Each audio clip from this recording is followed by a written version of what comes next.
everyone, how are you doing? Happy Friday. I have some bad news for y'all.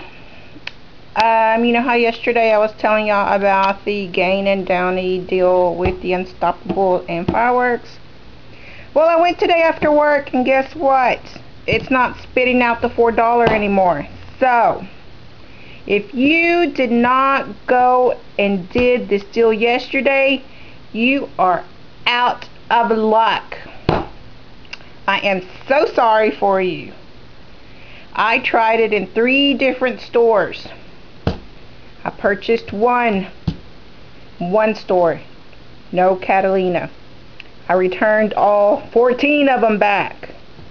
I went to the next store in the hood. I grabbed one just to make sure. It did not spit it out. Then I went to the one right beside my house. I did the same thing. I grabbed one and it did not spit it out. So I was disappointed because I wanted to get more, but I'm still happy because I still got quite a bit of them yesterday, even though my transaction, I did it wrong, but I still got it cheap. So I'm sorry for all of you who did not get it. So next time there's another deal like this, y'all need to run. We need to run and do as many as we can. So just don't forget to comment at the bottom, and I'm so sorry.